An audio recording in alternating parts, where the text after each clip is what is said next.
Question ये है, a force of F equal to V cross A is exerted on a particle in addition to the force of gravity.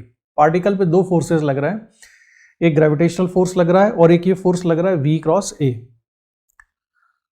Where V is the velocity of the particle, यानी force F velocity पे depend करता है। And A is a constant vector in the horizontal direction. A constant vector है horizontal direction में, horizontal direction में, यानी कि हम मान लेंगे कि ये हॉरिजॉन्टल डायरेक्शन में ए एक कांस्टेंट वेक्टर है। With what minimum speed a particle of mass m can be projected so that it continues to move with constant velocity. तो एक पार्टिकल को कितनी वेलोसिटी से प्रोजेक्ट करना चाहिए कि वो कांस्टेंट वेलोसिटी से मूव करता रहे। कांस्टेंट वेलोसिटी से मूव करने की शर्त क्या है? कांस्टेंट वेलोसिटी से मूव करने की शर्त यह है कि पार्टिकल पर नेट फोर्स जीरो होना चाहिए। ठीक है, अब पार्टिकल का अगर मैं फ्री बॉडी डायग्राम बनाऊं, मान लो कि ये पार्टिकल है, तो इस पार्टिकल पर एक तो ग्रेविटेशनल फोर्स लग रहा होगा mg वर्टिकली डाउनवर्ड, मान लेते हैं पार्टिकल का मास m के बराबर है, तो ग्रेविटेशनल फोर्स पार्टिकल पर कितना है? mg के बराबर। ठीक है, और एक फोर्स लग रहा है f। अगर हम चाहते हैं कि पार्टिकल कांस्टेंट वेलोसिटी से मूव करे, यानी कि उस पर नेट फोर्स जीरो हो, तो ग्रेविटेशनल फोर्स की अपोजिट डायरेक्शन में फोर्स F को लगना चाहिए। ठीक है, और नेट फोर्स जीरो होने की शर्त क्या है? F प्लस mg, mg को भी मैं वेक्टर फॉर्म में रिप्रेजेंट कर रहा हूं, F plus mg equals to कितना होना चाहिए? जीरो। और F की वैल्यू हम रख देते हैं, F की वैल्यू है V cross A plus mg equals to zero, तो ये होगा v cross a equals to minus mg।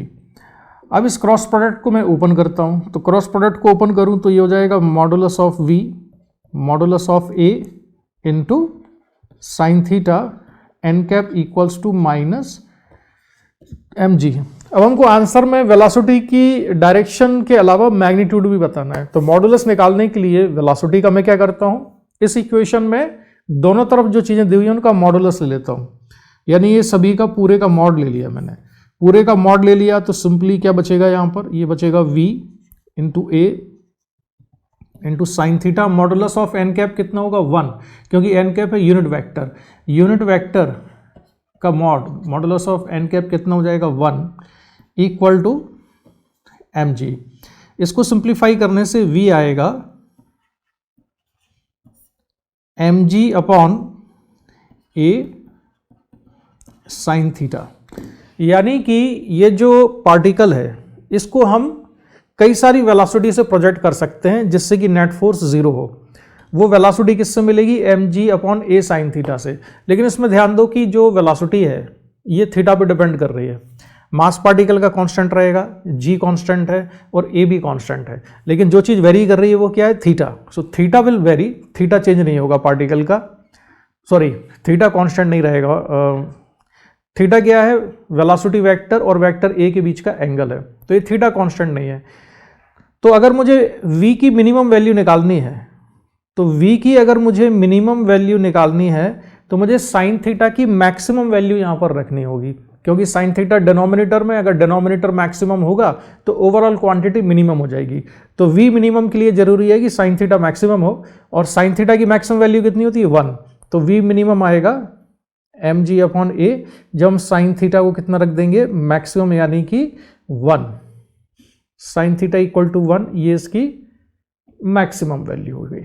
ठीक है, तो इसका आंसर क्या होगा? इसका आंसर हो जाएगा v मिनिमम, जिससे कि इसको प्रोजेक्ट किया जाना चाहिए, वो है mg अपॉन a के बराबर।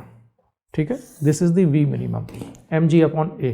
सो this is the answer of the question. Next question पर आ जाते हैं। नेक्स्ट क्वेश्चन ये था कि what is the minimum acceleration by which a fireman can slide down a rope whose breaking strength is 2/3 of his weight. इसका मतलब ये हुआ कि एक रोप है, रोप बना लेते हैं, थोड़ा एक डिफरेंट कलर में बनाते हैं रोप को। मान लो कि ये रोप है या चेन है, जो भी है, ठीक है, ये चेन है और ये चेन लटकी हुई है। और एक फायरमैन भी इससे लटका हुआ है। तो ये है फायरमैन जो कि इससे लटका हुआ है। अब फायरमैन का जो वेट है वो मैं मान लेता हूं mg के बराबर है, यानी weight of fireman equals to mg। तो फायरमैन का वेट mg के बराबर है, ठीक है। और ब्रेकिंग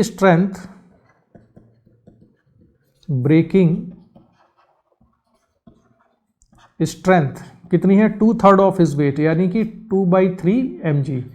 ब्रेकिंग स्ट्रेंथ का मतलब यह है कि मैक्सिमम टेंशन